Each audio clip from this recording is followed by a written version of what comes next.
Eu estava assistindo um vídeo do Diogo Defante numa manifestação pro Bolsonaro, ou melhor. Manifestação pró-bolso. O que tu tem a dizer? Foi mais ou menos. Aí uma das pessoas na manifestação soltou essa aqui. Fala aí, o que ele falou lá? O que ele falou lá? Ele falou que o Brasil é nosso. Proposta que tá vindo aí. Proposta, nada de comunismo. Essa é a proposta.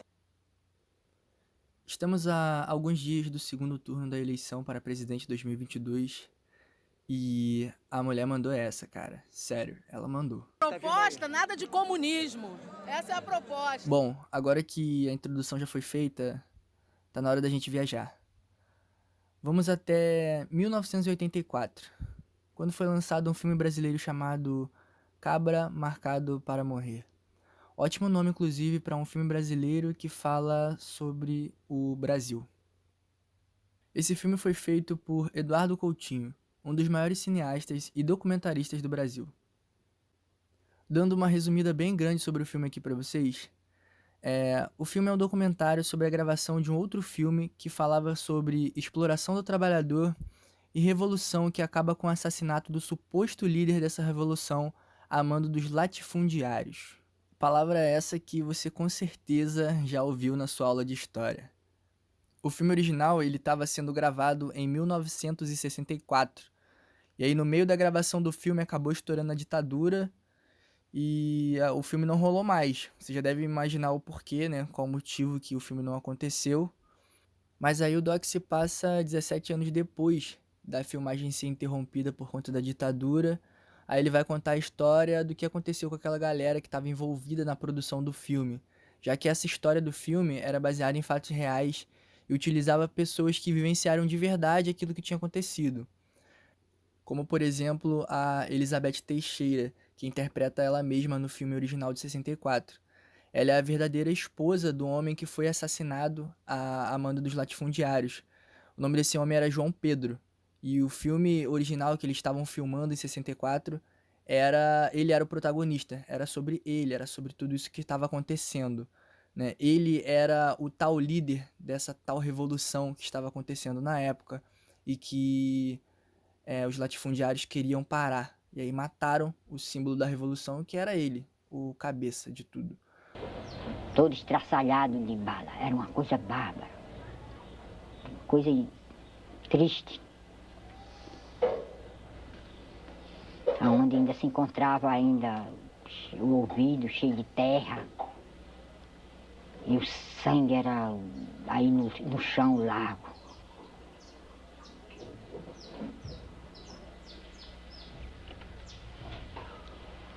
E eles nunca foram punidos, os criminosos, né? Nunca houve punição. Ele era apenas um camponês que estava lutando por melhores condições de vida e trabalho. Era essa a tal revolução. Mas como assim, né? Que audácia a dele querer uma vida digna e não ser explorado até não dar mais. Esse filme, ele tá entre os 5 melhores filmes brasileiros da história do nosso cinema. Eu sempre indico ele para as pessoas porque, de verdade, ele é um filme obrigatório para todo brasileiro, porque é a história do nosso país sendo contada através de um dos maiores documentaristas que a gente teve, que foi o Eduardo Coutinho. E se você quiser saber mais sobre essa história do filme e saber tudo o que aconteceu, entender melhor, porque talvez eu tenha explicado e não ficou tão claro, assistam o Cabra Marcado para Morrer. Ele tem no Globoplay e também você consegue encontrar no YouTube.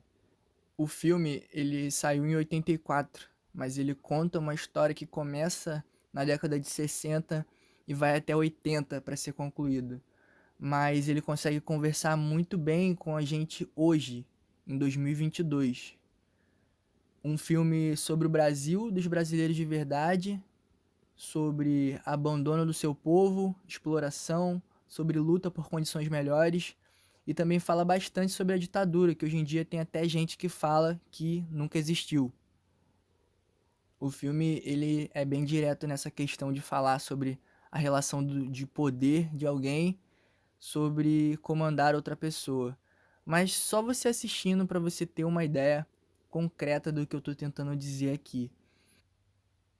Mas pra mim o que liga de verdade todos esses anos, esse filme, até aquele videozinho do Diogo Defante que eu iniciei aqui, é essa cena específica do filme que eu vou mostrar pra vocês.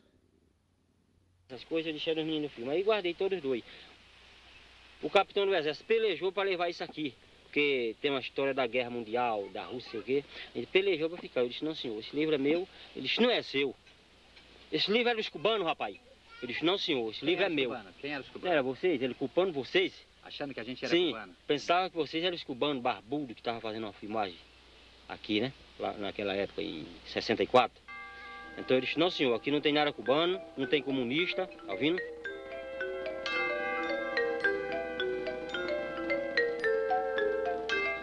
Ele disse, mas você vai contar, você vai mostrar onde tá as armas aqui e aonde tá os cubanos. Aqueles cubanos queriam fazer a revolução aqui. Eu digo, aqui não senhor. Nada de revolução ele não falava aqui. Entendeu? Nada de Cuba ele falava aqui. Mas como é a fala dele? Como é a bom dia que ele dá? Eu digo, bom dia, normal que nem a gente. Mas ele fala um sotaquezinho puxado. Eu digo, claro. Fala um bom dia. E tá, mas é normal. E o carioca fala diferente, um pouco. Aí o outro foi e disse assim, é fácil ser carioca mesmo, né? Disse, é fácil ser carioca, tenente, porque o carioca fala um sotaquezinho, né? Aí eu disse, ele fala normal, tudinho. Eles conversavam com você tudo normal. Você entendia a palavra dele? Claro, entendia tudo. E depois, ele foi e disse, tá certo, Dão. Agora tu vai mostrar onde tá as armas. Eu digo, dessa aí só quem tem é 2 fazendeiros que moram aqui. É o senhor do engenho de Bento Velho e Lourival Pedroso do engenho Gamileira. Mas tem muita dessa. Ele é cangaceiro. É um grande fazendeiro. Ele diz, mas aquilo é dele. Aquela ali é dele. Eu quero ver aqui vocês. Que Julião disse que tinha 20 mil armas para vocês fazerem revolução aqui. Tá vendo? E os comunistas estavam aqui fazendo filme aqui para fazer revolução aqui, Dão. É para você mostrar. Onde tá ele? Aí foi endurecendo, né? Aí foi criando raiva, né? Ele disse, coronel, aqui não tem nada de comunista aqui, nem cubano, nem nada. Tem um povo morrendo de fome. Doente, sofredor, como eu mesmo tô doente. Tá vendo? E precisa de remédio e de comer, esse povo daqui. Liberdade e terra para trabalhar. Aí ele disse, mas é possível. Ele disse, amanhã eu vou trazer remédio, chama o povo. Vai chamar o povo que estiver escondido pelas matas para se receitar comigo, para a gente dar remédio e conversar com ele. Vai chamar João Vivino. Eu digo, eu não sei onde tá João. O mesmo discurso dito num filme anos atrás por opressores com a desculpa de salvação é dito ainda hoje por uma senhora numa manifestação pró-luta contra o inimigo não existente. Chega a ser engraçado.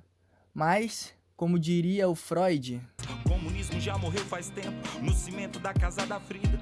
O mundo evoluiu tecnologicamente, mas tem coisas que funcionavam antes e funcionam até hoje. Esse discurso de lutar contra o inimigo inexistente funcionava e funciona ainda hoje. Move milhões de pessoas e faz todo esse rebuliço que a gente está vivendo atualmente. Eu acredito que no Brasil a gente só vai conseguir enxergar o futuro e caminhar de verdade olhando muito mesmo para o nosso terrível passado nada resolvido. E esse filme eu acho que ilustra muito bem que passado é esse que eu tô querendo falar, e a gente consegue ir até mais além nisso aí. Tem outros filmes que também falam, que discute bastante, e só você assistindo esses filmes, lendo livros sobre esses assuntos, para você conseguir ilustrar de verdade, porque tudo que eu tô falando aqui é só um resumo, sabe? Esse vídeo não é com o intuito de te dizer em quem você tem que votar, afinal você já sabe quem você vai votar, independente do seu lado. E isso não vai mudar. Quem votou no primeiro turno lá, no seu candidato, não vai mudar. Isso já é estudado, que as pessoas dificilmente mudam, né? Mas esse vídeo, ele não tem esse intuito. Afinal, como o próprio nome do vídeo já diz, são apenas reflexões. Qual que você quer? Só tem do verde e do vermelho, vem. Ih, então é Bolsonaro e Lula, brother. É, Bolsonaro e Lula. Então vai! Leva mais um pro seu amigo lá pra você ver quem que ele é. Ai, papo reto na encolha. PT 13. Tá todo mundo 22 e 13. Eu falei, o quê? 22 com 13 dá o quê? 35. Mas eu sou Lô 13.